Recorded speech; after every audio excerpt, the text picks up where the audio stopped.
நண்பர்கள் அனைவரையும் தமிழன் எக்ஸாம்ஸ் யூடியூப் சேனலுக்கு அன்புடன் வரவேற்கிறேன்.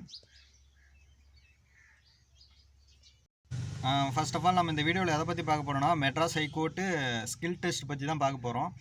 ஆல்ரெடி ஸ்கில் டெஸ்ட் பற்றி எப்படியெல்லாம் நடக்கும் அதுக்கான இன்ஃபர்மேஷன்லாம் மெட்ராஸ் ஹைகோர்ட் சார்பாக பிடிஎஃபாக சென்ட் பண்ணியிருந்தாங்க. ஒரு ஆல்ரெடி ஹால் டிக்கெட்டில் ஒரு இன்ஸ்ட்ரக்ஷன் கொடுத்துருந்தாங்க. அதுக்கப்புறம் பிடிஎஃபாக ஒரு 10லேருந்து 12 பேஜ்னு நினைக்கிறேன் ஃப்ரெண்ட்ஸ், அது இன்ஸ்ட்ரக்ஷன்ஸ் கொடுத்துருந்தாங்க. என்ன தான் நமக்கு ஒரு புக்கை படித்தாலுமே ஒரு வீடியோ பார்த்தோம்னா நம்ம எப்படி செய்கிறோம் அப்படின்றது தெரிய வரும். அதாவது நம்ம புக்கில் படிக்கிறத விட ப்ராக்டிக்கலாக செஞ்சு காட்டும்போது நமக்கு இன்னும் நாலேஜ் அப்படின்றது டெவலப் ஆகும். ஸோ அதனால் மெட்ராஸ் ஹைகோர்ட் சார்பாக என்ன ஒரு விஷயம் செஞ்சுருக்காங்க அப்படின்னா, நம்ம அந்த ஸ்கில் டெஸ்ட்டில் என்ன மாதிரியான ப்ராக்டிக்கலான ஒர்க்ஸ் எல்லாம் செய்ய போகிறோம் அப்படின்றத அவங்களே செஞ்சு அதை ஒரு வீடியோவாக எடுத்து நமக்கு அப்லோட் பண்ணியிருக்காங்க. ஸோ அந்த எக்ஸாமில் நீங்கள் உட்காந்ததுலேருந்து நீங்கள் என்னென்ன ப்ரொசீஜர்ஸ் எல்லாம் ஃபாலோ பண்ணணும், என்னென்ன டாக்குமெண்ட்ஸ் எல்லாம் நீங்கள் என்னென்ன ஃபைல் அப்லோடு பண்ணணும், ஃபைலோட நேம் எப்படி கொடுக்கணும் அப்படின்றத முதற்கொண்டு எல்லாமே தெளிவான வீடியோவாக மெட்ராஸ் ஹைகோர்ட்டினுடைய வெப்சைட்லேயே கொடுத்துருக்காங்க.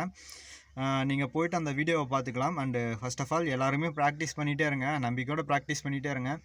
ஸோ எனக்கு ஐ திங்க் இது நமக்கு வந்து 4வது ஒரு சான்ஸ்ன்னு நினைக்கிறேன். ஆல்ரெடி 3 சான்ஸ் வந்து நமக்கு போஸ்ட்பான் ஆகிட்டு போயிடுச்சு. இந்த தடவை நல்லபடியாக எக்ஸாம் நடக்கும் நம்புவோம். இந்த தடவை கண்டிப்பாக எக்ஸாம் நல்லபடியாக நடக்கணும். எல்லாருக்கும் ஆல் தி பெஸ்ட். எல்லோரும் நல்லபடியாக ப்ராக்டிஸ் எடுங்க. மேக்ஸிமம் எல்லாருக்குமே தமிழ் மட்டும் கொஞ்சம் ஸ்ட்ரகிளாக இருக்கும்னு நினைக்கிறேன். ஸோ முடிஞ்ச வர தமிழ் வந்து ப்ராக்டிஸ் எடுத்துகிட்டே இருங்க. ப்ராக்டிஸ் மட்டும் விட வேணாம். ப்ராக்டிஸ் மட்டும்தான் எல்லா விஷயத்துலையுமே ஜெயிக்கிறதுக்கான ஒரே ஒரு வழி. முடிஞ்ச வர ட்ரை பண்ணுவோம். நம்மளோட பெஸ்ட்டை வந்து கொடுப்போம்.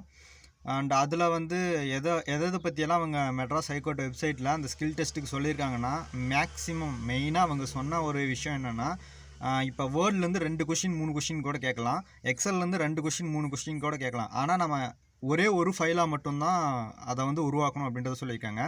இப்போ உங்களுக்கு வந்து ஒரு 5 கொஸ்டின் தான் மேக்ஸிமம். எத்தனை கொஸ்டின் ஸ்கில் டெஸ்ட்டில் வரும்னா, ஸ்கில் டெஸ்ட்டில் உங்களுக்கு கேட்க போகிற கொஸ்டின் 5 தாங்க. நல்லா ஞாபகம் வச்சுக்கோங்க. ஸ்கில் டெஸ்ட்டில் 5 கொஸ்டின் மட்டும்தான் வரும். 5 கொஸ்டின் தான் வரும். மேபி 3 கொஸ்டின் எக்ஸல்லேருந்து 2 கொஸ்டின் வேர்ல்ட்லேருந்து வரலாம், இல்லை 2 கொஸ்டின் வேர்ல்ட்லேருந்து 3 கொஸ்டின் எக்ஸல்லேருந்து வரலாம். எப்படி வேணால் வரலாம் ஃப்ரெண்ட்ஸ். அப்புறமா ஓப்பன் ஆஃபீஸ் ரைட்டர்னு இருக்குது. அது வந்து எம்எஸ் ஆஃபீஸை விட ஒரு ஃப்ரீ வெர்ஷன்னு சொல்லலாம். ஸோ இவங்க வந்து ஓப்பன் ஆஃபீஸும் எம்எஸ் ஆஃபீஸும் வந்து ரெண்டுமே கிட்டத்தட்ட ஈக்குவல் தான். உங்களுக்கு பேர் மட்டும்தான் வித்தியாசம் வரும்.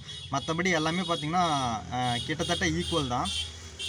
உங்களுக்கு ஓப்பன் ஆஃபீஸ்லேருந்து கொஸ்டின்ஸ் வந்ததுனாலுமே நீங்கள் ஈஸியாக அட்டன் பண்ணலாம். ஓப்பன் ஆஃபீஸ்லேருந்து வந்துருச்சுன்னா நமக்கு ஒரு லக்குன்னே சொல்லலாம். எம்எஸ் வேர்டு, அதுக்கப்புறமா எக்ஸல்னு சொல்கிறோம். இந்த ஓப்பன் ஆஃபீஸில் வந்து ரைட்டர்னு சொல்லுவோம் வேர்டுக்கு பதிலாக. அதுக்கப்புறம் எக்ஸல் அப்படின்றதுக்கு பதிலாக கால்க் அப்படின்னு சொல்லுவோம். இதில் வந்து பவர் பாயிண்ட் அப்படின்னு சொல்லுவோம். இந்த ஓப்பன் ஆஃபீஸில் வந்து இம்ப்ரெஸ் அப்படின்னு சொல்லுவோம். இவ்வளோ தான், வேறு எந்த வித்தியாசமே கிடையாது. அண்டு மேபி உங்களுக்கு ஆக்சஸ்லேருந்து கேட்டாங்க அப்படின்னா கொஞ்சம் எக்ஸலை கம்பேர் பண்ணும்போது கொஞ்சம் டிஃபிகல்ட்டாக ஃபீல் பண்ணலாம். அண்டு மறக்காமல் அந்த name, registration number, page out of page 1 of 5 2 of 5 அப்படின்றதெல்லாம் வர மாரி ஃபுட்டர்லாம் செட் பண்ணி வச்சுக்கோங்க. எல்லாருமே மேக்ஸிமம் எக்ஸாமுக்கு முன்னாடியே ரீச் ஆகிக்கோங்க. முடிஞ்ச வரையும் சீக்கிரமாகவே ரீச் ஆகிக்கோங்க. அண்டு எக்ஸாம் 120 மினிட்ஸும் முழுசாக இருந்து பொறுமையாக எல்லாமே ஃபில் பண்ணிவிட்டு கடைசியாக சைன் போடணும். நீங்கள் எல்லா பேஜ்லேயுமே சைன் போடணும். இன்விஜிலேட்டர் பிரிண்ட் அவுட் எடுத்துருவாங்க. அது எல்லாத்தையுமே மறக்காமல் சைன் போட்டுட்டு பொறுமையாக அங்கேருந்து வாங்க. அண்ட் போகும்போது முகக்கவசம், அதாவது மாஸ்க் அப்படின்றத கொண்டுட்டு போங்க. பெஸ்ட்டாக வந்து N95 மாஸ்க் வச்சுக்கிறது ரொம்பவே யூஸ்ஃபுல்லாக இருக்கும். அண்ட் ஹேண்ட் சானிடைசர் அப்படின்றத வச்சுக்கோங்க. அவ்வளோதான் ஃப்ரெண்ட்ஸ். எனக்கு தெரிஞ்ச இன்ஃபர்மேஷன்ஸ் எல்லாமே உங்களுக்கு சொல்லிட்டேன். ப்ராக்டிஸ் பண்ணிக்கோங்க. அவங்க வந்து சூப்பராக நீட்டாக தெளிவாக உங்களுக்கு கொடுத்துருக்குறாங்க. ஸோ இந்த அளவுக்கு ஒருத்தர் எக்ஸாமுக்கு வந்து ஹெல்ப் பண்ணுவாங்களா அப்படின்னு சொல்ல முடியாது. ஹைகோர்ட்டில் வந்து அந்த இன்ஃபர்மேஷன் வந்திருக்கு. கீழே இருக்கக்கூடிய டிஸ்கிரிப்ஷன் மற்றும் கமெண்ட் பாக்ஸில் லிங்க்கும் கொடுத்துறேன். நீங்கள் போய் அந்த வீடியோவை பாருங்கள். ரொம்பவே யூஸ்ஃபுல்லாக இருந்துச்சு. ஸோ அந்த வீடியோவை பார்த்த உடனே உங்களுக்கும் அந்த வீடியோவை பற்றி ஷேர் பண்ணணும் அப்படின்றதுக்காக தான் இந்த வீடியோ. தேங்க்யூ ஃபார் வாட்சிங் திஸ் வீடியோ. நம்ம சேனலுக்கு சப்போர்ட் பண்ணணும்னு நினச்சிங்கன்னா சப்ஸ்கிரைப் பண்ணிட்டு இந்த வீடியோக்கு ஒரு லைக் கொடுங்க. மீண்டும் இது போன்ற ஒரு நல்ல வீடியோவில் பயனுள்ள தகவலோடு உங்களை சந்திக்கிறேன். அதுவரை உங்களிடமிருந்து விடைபெறுவது உங்கள் சரவணன். இது தமிழன் எக்ஸாம்ஸ் சிறுதுளி பெருங்கடல்.